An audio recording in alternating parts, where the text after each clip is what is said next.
What is up, everyone? It is Eric Skeldon here with Kingdom Warriors and also my other company, Kingdom Broker. We're doing a special interview today with one of my friends who we've had on before, and a lot of you guys were just inspired by his story and just the things that God does when we surrender our lives, when we just say yes, when we just go on the magical journey of just saying yes and being obedient and giving our lives to Christ and to see what he does as we allow Holy Spirit to really just guide our decisions, our life. We end up in just amazing places, and we meet amazing brothers and sisters and people. And God puts us in rooms. The Bible says, your gift will make room for you, and you'll sit among kings, you'll counsel kings, you'll give advice to amazing people and leaders that really will shape the earth when we allow ourselves to really operate in what Jesus paid for. So let us know where you guys are tuning in from. I'm here in the Dallas Fort Worth area. My kids keep saying they miss Florida, so hopefully Ray will bring some sunshine from Florida to the broadcast for you guys. But my kids are missing Florida, but I love Texas. It's about to start getting hot. It gets so hot that your seatbelt like burns you sometimes when you're putting your seatbelt on with the kids. But it's all good. Texas, Florida, they're great states, and so let us know where you guys are coming in from and share this with a friend because you're going to be learning some principles from Ray, who's generated over $10 million dollars and now is going all in on just still continuing to help and serve people, but with a lot of amazing biblical principles and the way he's able to, talk about things from the science, the supernatural, and just what God's doing with all this stuff because there's a lot of stuff. I mean, the Bible alone is thousands of years old. It's been passed through Aramaic, Greek, all these different languages. There's so much knowledge and information over these past thousands of years. And obviously before that, because God created everything. And Ray has been in a lot of different worlds to be able to dissect and really explain the supernatural and explain just things that are happening in a very cool way and practical way and just practical ways that you can better your life. And so that's why I love hanging out with Ray. And as a brother, I always learn, I always grow, and I always become more closer to Christ. So with that being said, let us know where you guys are tuning in from and welcome to the stage, Ray. So here we go. Hey, what's up? We got the black and the ClickFunnels legends. You heard Russell, man, they shut down the thing and now Russell's doing another big exciting thing. We don't know what it is. He's always doing cool stuff for sure. Is what do they call that? Like I know him and his friend, they love that the guy who did the PT Barnum or something. And they always talk about like just like hyping up something, getting you so excited for like 6 months. What is it? Who did like Barnum and Bailey or whatever that PT Barnum? Yeah. And it's like I was with his other friend who does the pig capitalist pig. Yeah, and we all contributed to this Tony Robbins Dream Gala at the Dream Center in LA. We all contributed, and we're at this table together with his friend that has a studio out there too in Ohio, or in Boise. And it's cool just to see like the idea. What is it about having to build things up sometimes for a long period of time that gets the energy going for a launch? Right. Yeah, it's exciting for sure, and they're masters of that, no doubt. Absolutely. Well, Ray, welcome. Tell us how's it in Florida? How's the wife, the family? Give us a good report from Florida and the fam. Yeah, things are good. My wife is rocking and rolling. She did $30 million in real estate last year as a realtor. She is off to such a blazing start this year. I imagine she'll probably pass it this year. She might hit that 50 million. We'll see. But yeah, she's staying very, very busy. We're really growing. The kids are doing great, and God has been so good in this season for sure. So yeah, tell us, before we want to get into your story a little bit, but tell us, this season, what is God really speaking to you in this season right now? I mean, obviously with, technically there's world wars happening currently right now. I mean, there kind of has been for a while with I mean, everything from Russia to Ukraine to just different things. I guess there's already been global conflict. There's global conflict, and then I mean, there's I mean, just we're seeing even on the financial side, even like I think BlackRock's private equity, private credit, they had to like stop some of the withdrawals. So even the most strongest institutions like BlackRock, when they're seeing issues with liquidity and not letting people withdraw money, like it's like, man, like there's some financial pressures. I think we just hit over, I don't know, 30 something trillion, the US. So I mean, what is you're hearing God saying just about the next, I mean, at least couple years for believers, and then yeah. He doesn't really speak to me prophetically, so I don't claim to be a prophet of any kind or anything like that. But he does inform me as to the season I'm in, and so I've been through a lot of different seasons of things that I needed to get off of me, and idols of my heart that I needed to get rid of, and trusting in anything but him that I had to get rid of. And so it's just been awesome. He's broken me of any I must trust other people's opinions or money in the bank, or you fill in the blank. I don't trust that anymore. I trust him, and that's who I trust. And so he's established that in so many different ways. It's just been awesome. And I think people just need to realize that. I think it's Isaiah, I want to say 45 maybe, where it talks about the Lord is responsible for prosperity and calamity, Mhm.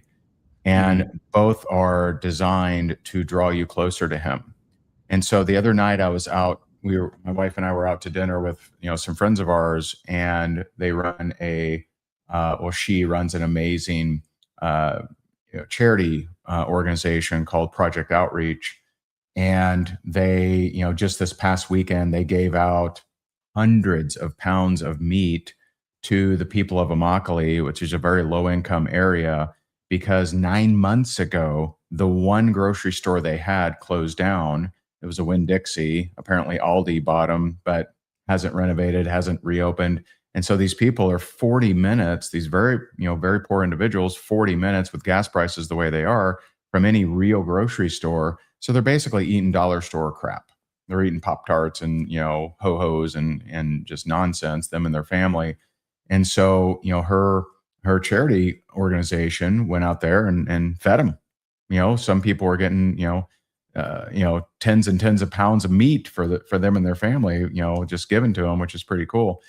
And but she mentioned something about her dad, and I asked about her dad, and I said, I hadn't heard about her dad, and I said, oh, how's your dad? And she goes, oh, well, he's in prison. And I'm like, oh, okay. And so at the age of 65, he was busted with doing some shady real estate stuff, and paying, robbing Peter to pay Paul, and moving money around, and not being a good fiduciary, and he went to prison. And I'm like, oh man, what's that like? And she said he's never been happier, because that's where he actually found God. So that's how good God is. God got him to go to prison to draw closer to him. See, it's not how we look at it. See, we want it where we're in a castle and we got a moat around us, and we got horses abounding, and chariots, and we're carried into rooms. We want all that, but men are tested by praise, and so God knows exactly what our heart needs to draw us closer to him, and there is no prize better than that. And so whatever God's doing in your life, he's doing it to draw you closer to him. And so if you're in a struggle, then I would suggest Matthew 5:3-4 in the Message Bible. It says, you're blessed when you're at the end of your rope, because there's less of you and more of him. And you're blessed when you lose what's most dear to you, because only then can you draw closer to who's actually dear to you. And so it's something that I think people, they wish for the good seasons, but a lot of times the good seasons is not what draws us closer to him. And I think that should be our pursuit. That's so powerful. And yeah, we often we don't learn during good times. We learn during failures. You learn more about business during the failure. You learn more Sure. about, I say I had we put a lot of money into a film, an indie film, which was a lot of money to us and our partners, but compared to like Hollywood, they put $100 million in films. So Sure. for us, it was a lot of money, but it was a fraction of what Hollywood does. But anyways, we put a lot of money in a film, and through that, we whatever, there was a lot of I gotchas in the contract, and a lot of just whatever, breach in the contract. But through that, I was so grateful for it, because over the last few years, I feel like I got an MBA in film, and then God started bringing me to the top people in film that I would work with, which I am now. Like, God has me as an executive producer on multiple big films that are on the verge over these next. I mean, praying this year will get fully financed, but some of them are partial finance, and one of them has half of the financing from the head of In-N-Out Burger estate, Wow. Lindsay. Nice. And there's just some cool things that God's doing through it. But I would have never have gotten those things if I wouldn't have been like lowly, like with God. I'd be like, all right, what do we do now? Like, Yeah. teach me about film. When I do another film contract, how do we protect the IP? How do we protect the intellectual property you gave us? How do we steward it so Yeah. it's produced and it gets to the theaters or to streaming or wherever it's going to go? And I had to learn and start meeting all these amazing people that now are friends of mine. That it's like, that wouldn't have happened if I would have just been like, oh, you made a good film, oh, it made money, and then you make the next one, Right. So if you would have just done that. So like, I feel like I got an MBA in film and met some really good friends that I do trust in that industry. And so it's like that. Like, you do a real estate deal, or you get, and when it goes bad on a flip, you're like, all right, now I know how to flip this house a lot better, because I That's right. learned we paid too much, or we got to you paid 100% down with a general contractor, and then they didn't finish it. So maybe pay 50% down next time and pay the other 50%. So you That's right. learn through failure, and you learn through these things, whether it's building a business or a house or a marriage. And so, with marriage too, we've learned the most through messing up and getting counseling and getting wisdom. So it's why is that, as humans in psychology, that we learn more through mistakes, through failure, and then why do we, like, sometimes people only change their health once they go through a health crisis? What is it about humans that we don't like changing until something is hard? I mean, man, that could be arrogance, pride, that could be, a few different things. And, hey, not everyone learns in failure, unfortunately. The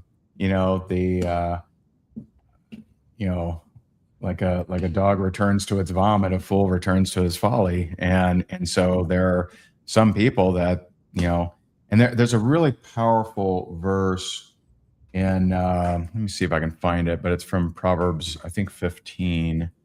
Let's see if we can find it. Oh yeah, and you give it up for Ray. He just did on January the Proverbs a day for a month of January, and he spoke at a cool event on that. Yeah.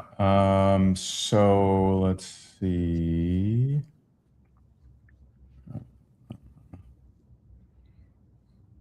Let me see if I can find this one. I got it in my. Oh, okay. There we go. Those who disregard discipline despise themselves, but the one who heeds correction gains understanding. So that's Proverbs 15:32. Those who disregard discipline despise themselves. So this is saying when you have a failure or a negative pattern, and you're just like, oh, and you don't heed correction, you don't ask the Lord, what could I have done differently, what can I learn from this, then that actually means you think you deserved it. And some people like to torture themselves. Some people, unfortunately, their idol in their heart is that of the victim. And so if you disregard the negative pattern, or you disregard the failure, and you don't heed correction, you don't say, okay, Lord, what am I to do differently? Then there's a part of you that actually thinks you deserve that negativity. You deserve that crushing.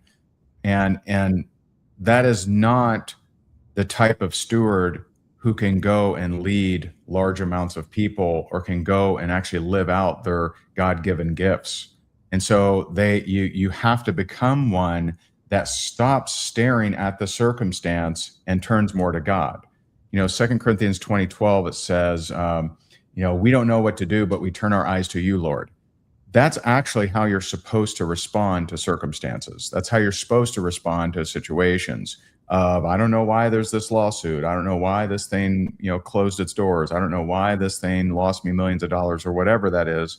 But I turn my eyes to you. What am I to learn? So that's someone who doesn't just see a bad thing as, oh, I deserve that, or, oh, how unlucky. They're actually seeking correction, and they're seeking help in that situation. And that's who gains wisdom. And so not everyone learns in calamity. I don't know if I lost you. Oh, there you are. Okay. Yeah, that's good. So, Ray, I would love for you to share a little bit about your story, how you found wisdom, and then I feel like getting into even the idea of leadership. I feel like God's downloaded a lot on leadership and just the principles you've learned even just before, uh, and just your training and self development. I feel like there's people that are going to be watching this that are in a time where they need to almost like, Dr. Miles Monroe would talk about crisis, and crisis during crisis, or when the country maybe is in crisis, or the world, it's the best opportunity to just really go after your leadership. What God, go after wisdom, go after leadership, and go after solving a problem, even if it's a small problem, like you said, in your local town where 45 minutes away is the nearest grocery store. That's a problem to solve. Like, let's figure out Yeah. how do we solve it. There's only a grocery store 45 minutes away. We have bad food in this area that's all close. Like, what do we do?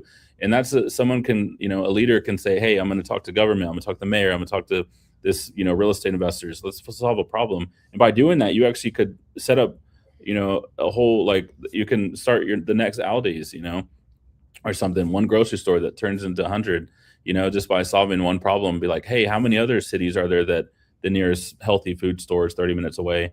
And then you figure it out in one and two and three. And, so I would love for you to share on this, because there's some valuable lessons in this that I know you have. Yeah.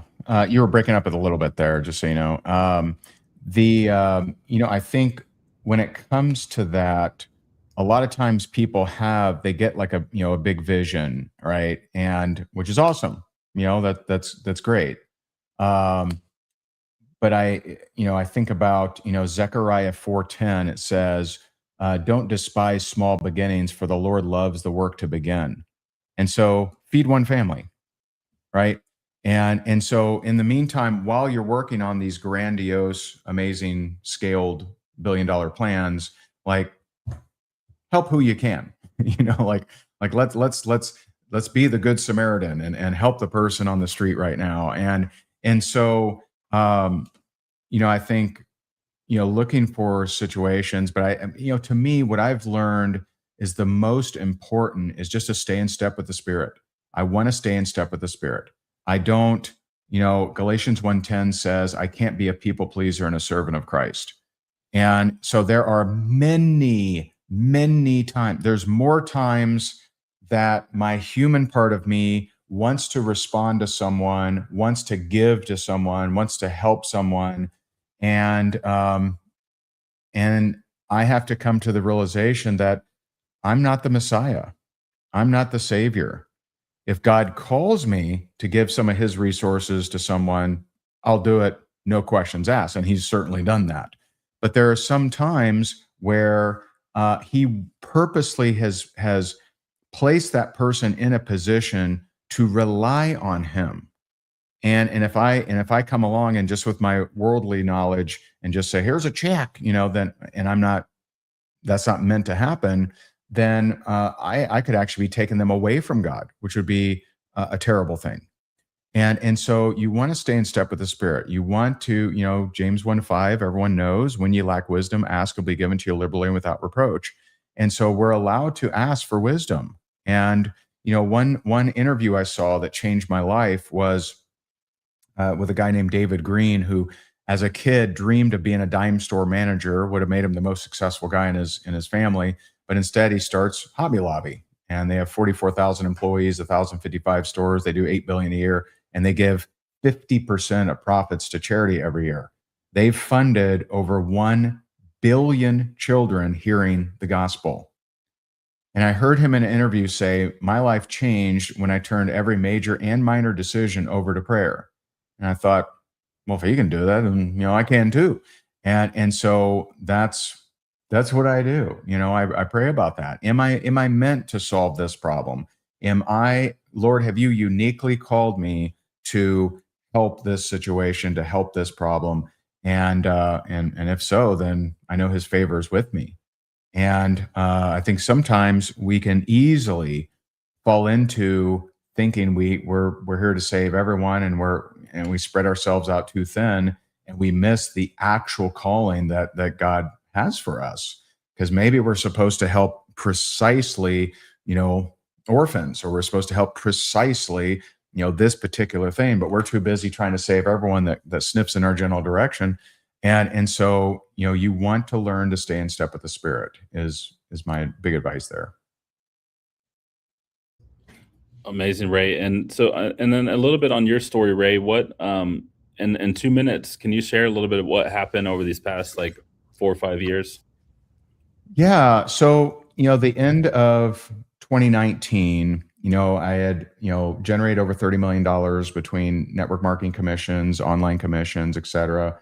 And, it's spoken, shared the stage with Tony Robbins, you name them. Basically, I spoke on Grant Cardone's stage. I spoke on Russell Brunson's stage. I spoke on, a lot of the major stages, out there.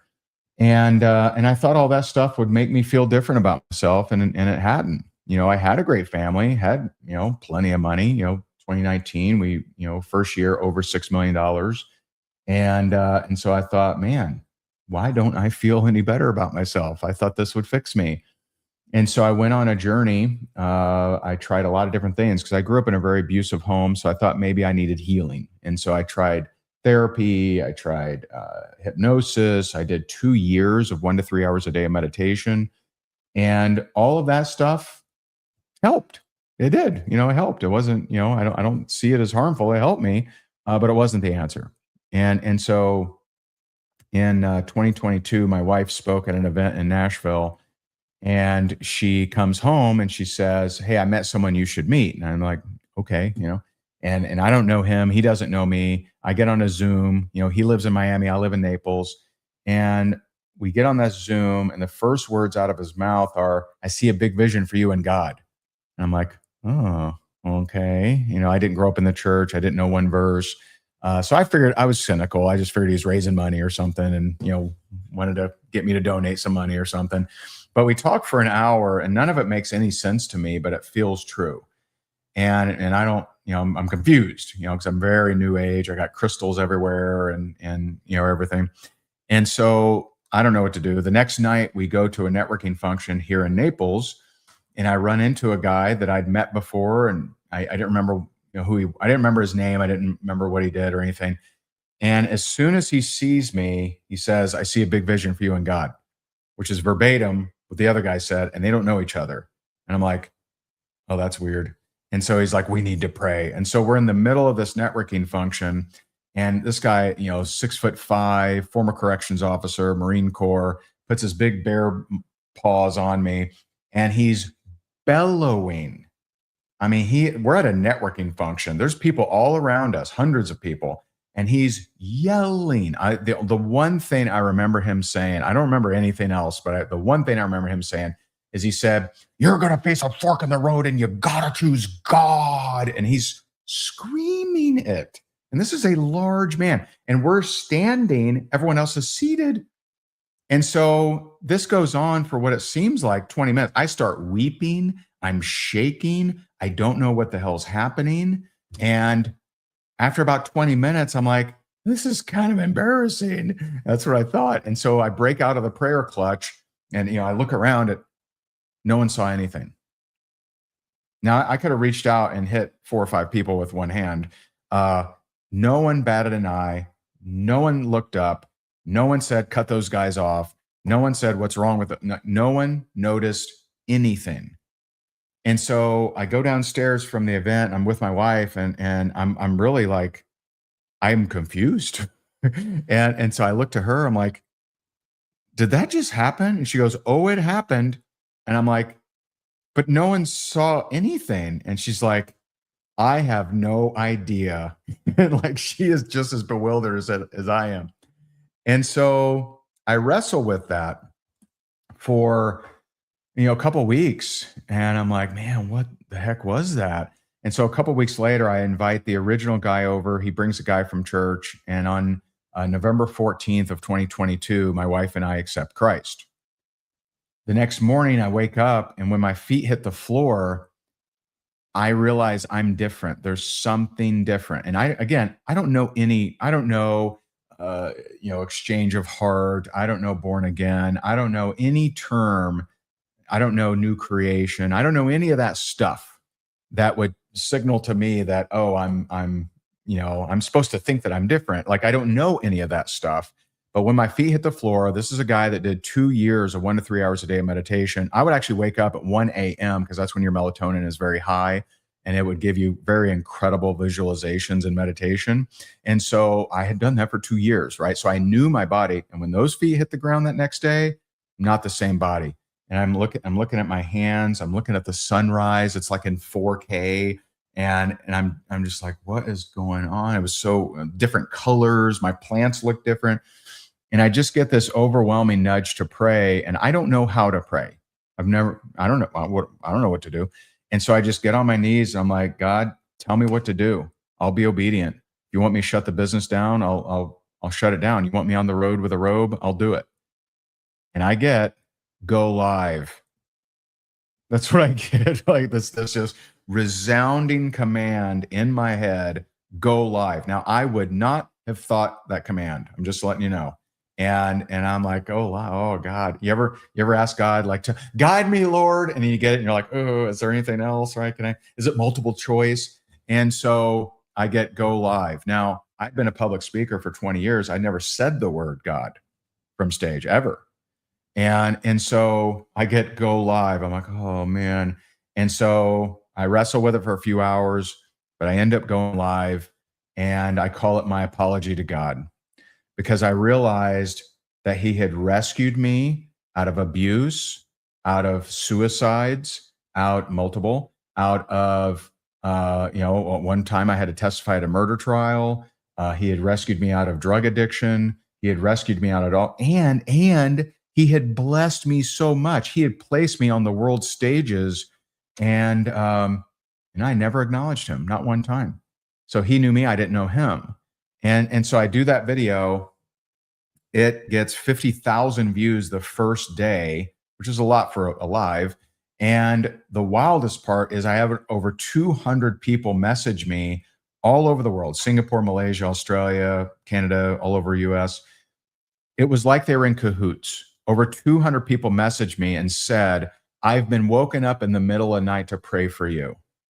Some of them said, I've been woken up in the middle of the night for years to pray for you. Not one person had ever said that to me, ever. And all of a sudden, I got over 200 messages, and I just remember I'm reading it on the treadmill, and I'm just crying. I'm like, man, this is so crazy. And so he's just been leading me in a very amazing way. I've had to learn how to get rid of the idols of my heart. I've learned how to stop relying on the opinions of others, to stop relying on capital, to stop relying on feelings, to stop relying on literally everything but him. And so, he's blessed me with having just amazing experiences. I brought my mom to Christ, my dad to Christ, my ex-wife to Christ. We were in Israel on October 7th when war broke out, and had a just major upgrade in our relationship from that. And it's been an amazing ride for sure. And so I finally found what I was looking for, and I've never been happier.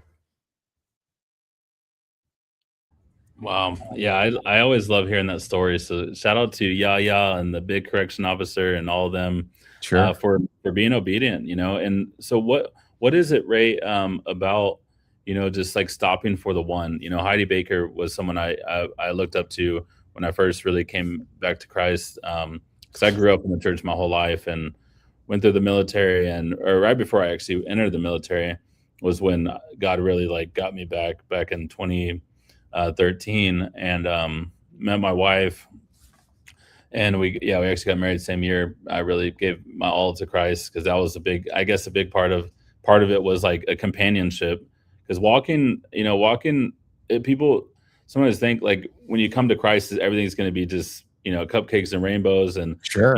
you don't get persecuted. Upgrade. It's just all upgrades, which it is in a sense, because you like get content with nothing or content with everything. You get, you can get to a place where it is amazing, even when you're in prison and just talking to people in prison. Like you can actually have joy through it all. So that's the upgrade. But because it's a state of, your inner being, knowing that the kingdom's within, so no one can ever Yeah. take that. Heaven's all within us. And so, but also the part of when you are going through pain and, business loss, or you lost a child, or marriage, like having brothers, having people with you. What have you seen with that? Because it's just so powerful. Even in the military, I've noticed when people leave the military, they lose their purpose. There's still, a problem that I'm passionate about, is helping more veterans have a place to go, to have purpose, to have brotherhood, to have camaraderie, to go Yeah. shoot some guns, rifles, and go blow some stuff up and do hard things, Sure. because they lose some of that. And there's a lot of suicide and right now in the veteran space and the people who come back from war. And so that's something I'm looking to solve, which, yeah, I think God's on it. He has a heart for these people. Absolutely. Yeah, it's interesting. I was just week and a half ago or so, I was looking at this men's program, and I got a chance to talk with the founder, a guy named Brian James, and he said, because usually when I encounter a men's program, it's all about you, the guy, and versus the guy, and so it's let's toughen you up, and you need to broaden your shoulders, and you need to right, and like I love 2 Corinthians 12:9. It says, "My grace is sufficient for you, for my power is made perfect in your weakness."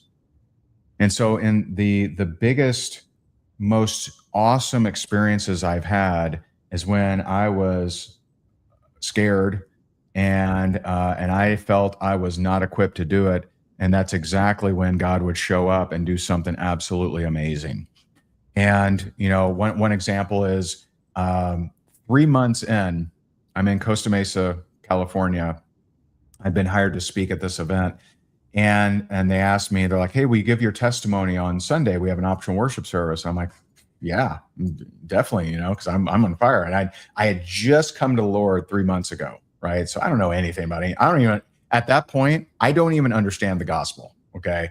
I still was trying to earn it. I'm going to earn it, boss. Right. I saw him as not God the Father, but the Godfather. And so I'm going to earn it. I'm going to earn it, man. I'm going to work hard. I'm a performance, Christian over here. And so they're like, "Hey, will you give your testimony?" I'm like, "Absolutely, man." And then a guy comes up to me on Saturday when I was speaking. He goes, "Hey, I look forward to your sermon." I'm like, "Sermon?" And then another guy comes up and he says, "Hey, let us know how you do your altar call, and we're happy to help." I'm like, "Altar call?" Like, I've never seen an altar call at that point. And so I'm terrified. And I'm like, "God, are you wanting me to do this? Like, I don't know what the hell I'm doing." And so the night before, I Google how to run altar call. And, it gives me the roads to Rome and everything. And so I'm like, okay. And so I do it, and I'm nervous. I'm scared. I'm not sure if I'm doing it right. 30 people walk up on stage, some wearing Wiccan symbols, some with piercings in their face, some with pink hair, and 30 people accept Christ that day. And I'm like, okay, I want more of this. And so, but I was listening to Brian James explain like how he came up with this, how God helped him come up with this idea of this brotherhood. And he said the key thing to me, and he said, I realized that I didn't have Jesus in the driver's seat. See, most people, they got Jesus in the back seat. They don't have him in the passenger seat. They got him in the back seat, right? Like, "Hey, Jesus, that's what we're doing. Bless it, all right?" And some people might have him in the passenger side. Hey, do you think I should go this way? Oh, okay. Oh, and versus, "Lord, I just want to know your will, and then I'll pray that will be done. And as a son, not a servant, I will gladly steward what you're asking me to do." Because that's the difference between servanthood and sonship. Sonship is, I'm honored to do the will of my Father because I know he has my best interest at heart, and I'm honored to represent him. Servanthood is I'll do what you want, boss. And the servant doesn't get to know his father's plans. Sonship is the key. And so let me go do the work of the Father because I'm honored that of all his sons, he asked me to do that. I'm excited to do it.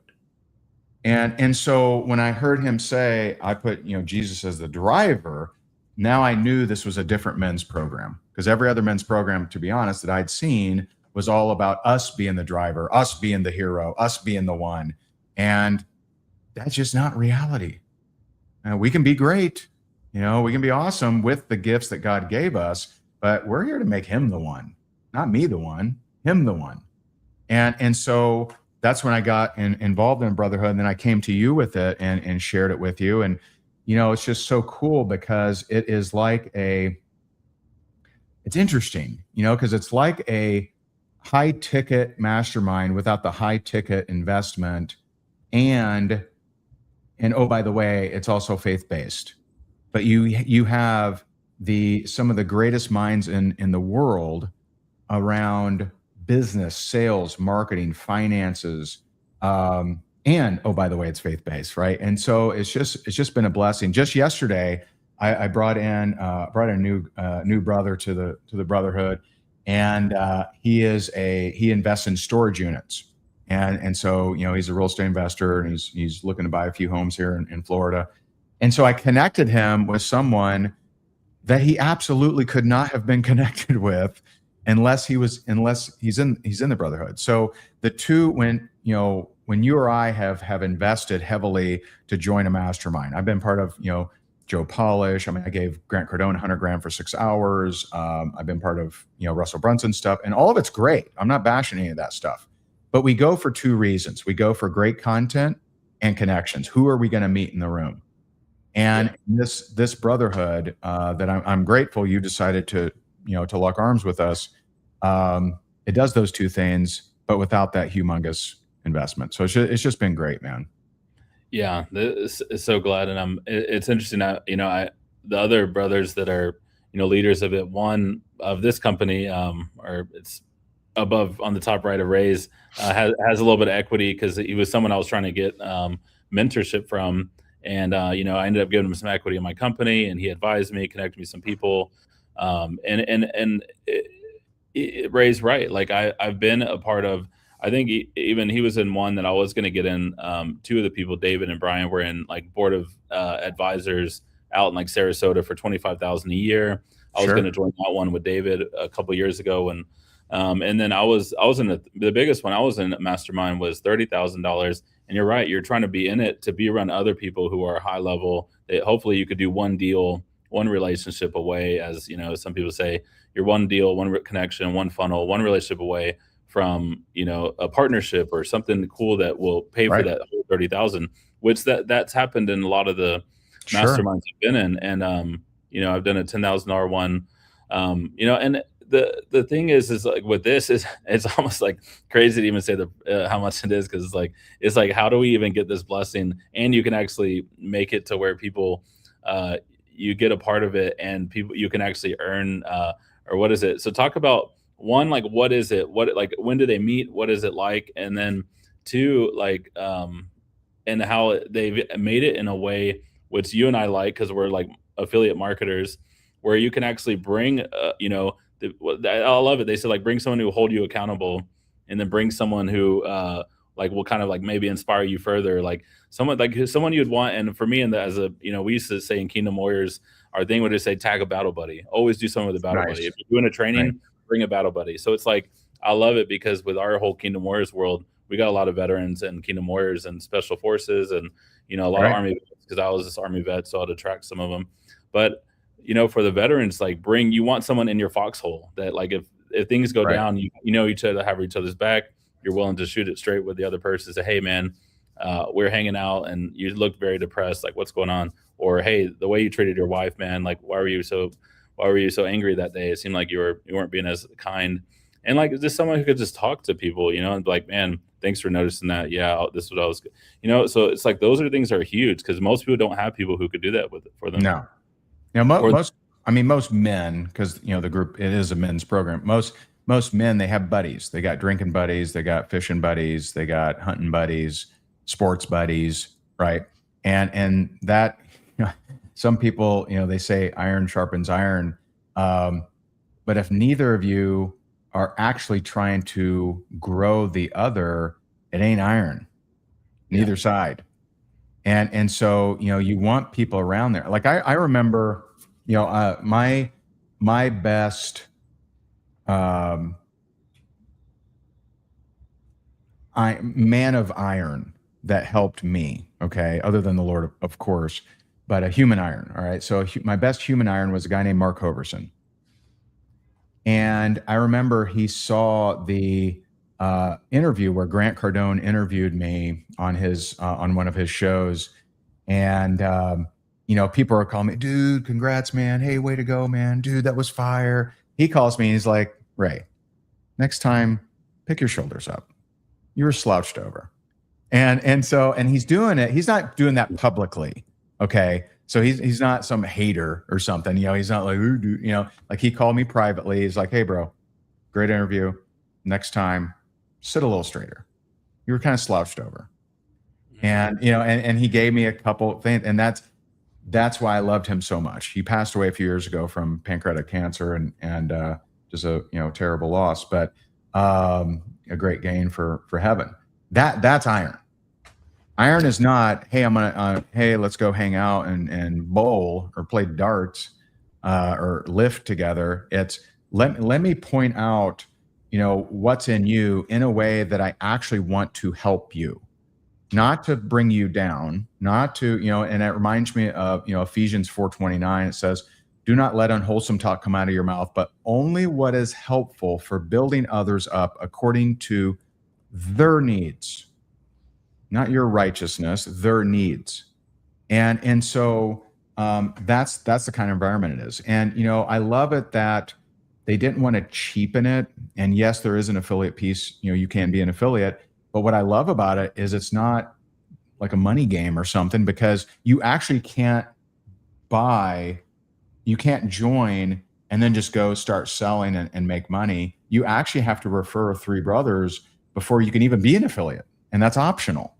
And there's plenty of people that, they just love the content. They don't push the affiliate part. And so, we're excited about it. There's videos that do a great job of explaining it. So if you're on here and you want to know more, I would definitely get with Eric. Yeah, you guys. So if I know that we have in Kingdom Warriors, we have a lot of warrior women, which I don't know, maybe some of the wives are going to create one. Yeah, maybe. Wives, but, let your husband know, and men put in brotherhood, and we will get you a video to check out what this is. And it's beautiful, and they're actually doing a lot of local things, which I'm excited for the Dallas-Fort Worth area. There's actually hunger. Some clients of mine run this network. There's over 4,000 dads in there, but it's called DFW Dad Club. Nice. And it's growing like a wildfire because all these men, and a lot of them are veterans too, but they're just like, they're all over Dallas-Fort Worth. It's literally like, I feel like Dallas-Fort Worth is just like this, because there's all these it's Dallas and Fort Worth, and there's all these other like small cities, or not small cities, but like they're like big cities, but compared to Dallas and Fort Worth, Plano, and there's a bunch of them. So, but they're all this, but it's just there's just so many millions of people, but everyone's disconnected because of social media, and they're just so busy in highways, and so people are really hungry right now for getting together with other men, and so that's why I see this as so. And then because I was consulting with them on a project, and I was just seeing all these brothers come, so I hosted a couple of men's events for these dads, and just seeing them just be vulnerable and like really crave to be a little more vulnerable, and a lot of them are going through divorce, so they need people to pray for them and walk them through going through divorce. It's just it's hard. Like I didn't realize until recently when I was talking to this DFW dad group how hard it is for men right now. So talk about that. What's happening with men right now being isolated? Yeah, I mean, I think one, you've had for decades, you've had attacks on male masculinity. You've had If you look at, name me a sitcom where the dad isn't an idiot. Yeah. Every sitcom, the dad's the idiot, right? He's the one that everyone else makes fun of, and it's the emasculation. You have so many, toxic masculinity. Like you have so many attacks against being who God made you to be, and that doesn't mean to be insensitive and violent and aggressive or whatever, but it's just been a constant attack. And it's interesting, Ephesians 5:33, it says, men, love your wives, wives, respect your husbands. And so why isn't it love, love? Why isn't it respect, respect? How come they're different? It's because we're wired different. And, men, I can just tell you right now, any argument you've ever had with your wife, it's because you felt disrespected. Yeah. Name an argument where you got into an argument and it was because of something other than feeling like you were disrespected. There is none. And the wives, they are wired to be loved. And it doesn't say love them if they do this, this, and this. And it also doesn't say respect him if he does this, this, and this. It says love and respect. Both are kind of against our worldly nature, right? So it's in man's nature to have a level of respect. It's in woman's nature to have a level of love. It's not in our nature for me to have a level of love. I'm not on the phone with Eric and be like, love you, bud. We just don't do that. We might, but it's not natural, right? And so it's also not, with women, it's typically you earn that respect, right? Not just a respect. And so men are lonely. There's a lot of men that are confused. There's a lot of men that feel like they can't be themselves, and they don't have, all they got around them is buddies that don't care about their development, because if they develop past their buddies, then it makes their buddies look bad. And so your buddies don't want you to grow past them. I love it. A great example that goes against this, I love in Good Will Hunting. For those that haven't seen the movie, you should see the movie. It's a good movie. And so, Matt Damon is an amazing mathematician. He's a math whiz. He's a genius. He's born a genius. And he's breaking rocks in the sun with his knucklehead, construction guys. And they're all great friends. And Ben Affleck is his best friend. And every day, Ben Affleck pulls up to pick him up for the breaking rocks in the sun job.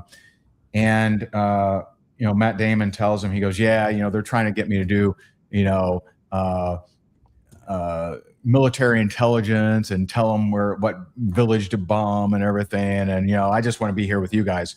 And Ben Affleck, now this is a brother, this is iron. Ben Affleck says, every day I pull up and I hope you're not there. And he's like, I love you, but you have all this potential, man. You shouldn't be hanging out with us. That was an unselfish statement. Most brothers are not going to tell you that. Most buddies, or I should say not brothers, but buddies, most buddies are not going to tell you that, because they love the fact that you've dropped yourself as low as them.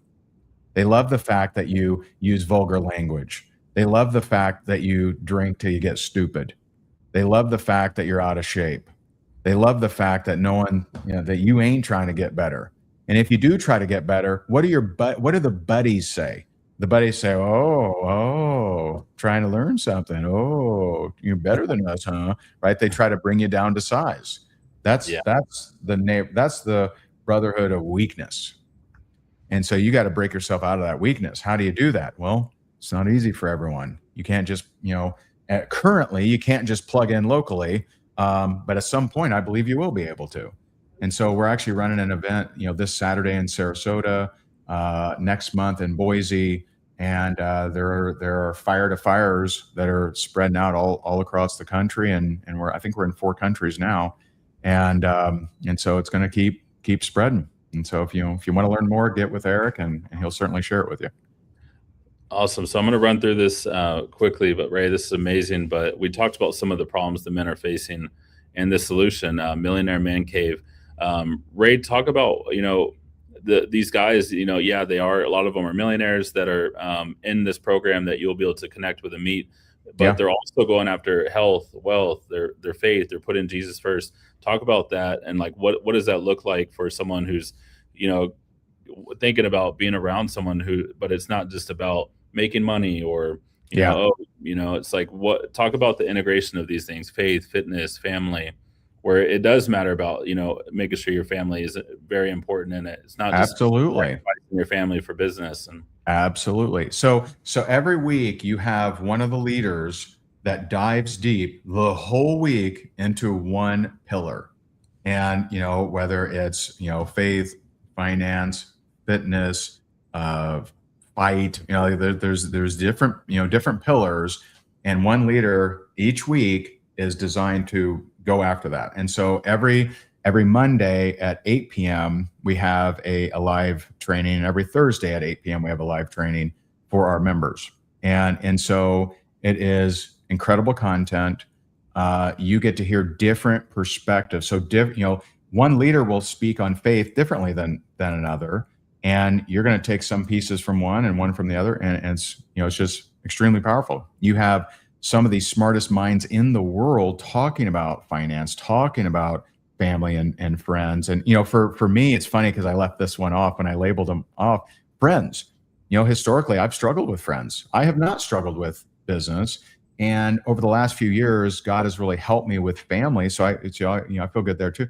But I haven't, I've struggled with friends, and that comes from, in childhood, I was, greatly betrayed by a guidance counselor, and it created this distrust in me and this non-reliance on others that a lot of times I get invited to go on a ski trip or go on a hunting thing or go on a whatever, and I almost always pass because I just haven't felt comfortable with that. And so I didn't grow this just because I'm some expert in all these pillars. I joined this to grow too, and to help other brothers with the areas that God's grown me, but also help myself in the areas I need to grow. And so it's a really exciting program for sure. it's amazing. And I love how they're talking about generational wealth. And I even, I've been to one of the founders' houses. He has a fruit farm. Yeah. He does have, a multi-million dollar mansion, but he has a fruit farm. He has a studio at his house, so he can do, studio work for clients at his house, which that's what I've even modeled when I got my house in Orlando. I always Nice. put like an internal studio. Even Ray has one right there. But like having an internal studio, having a house, and eventually like having where you can grow food on your house, like they're really even modeling it, how they do things and operate. As a gym in his house, has an RV, but just learning how to actually do this and build wealth that can actually, it's not just, oh, like let me make some money quickly. It's like, no, the Proverbs talks about you need to build wealth over a long period of time. So being around this is really huge for that. So any final thoughts, Ray, on this? Yeah, I would just say if this is resonate with you, pray about it, get with Eric, and we'd love to see you in there. We'd love to make some connections for you. We'd love to see you in some of the incredible content and some of the upcoming events. And again, it's like a high ticket mastermind where you get great content and you get great connections without the high ticket mastermind investment. And so there is an investment, but it's it's pretty reasonable for the average ordinary person. Let's see. I think I'm not sharing my screen, but just so you guys see, yeah. So this is, it's only $97 a month, which is just it's insane. $97 a month, and you can, see. There's just so much you can get. Since I've gotten in, Ray's already connected me to some valuable people, and Yeah.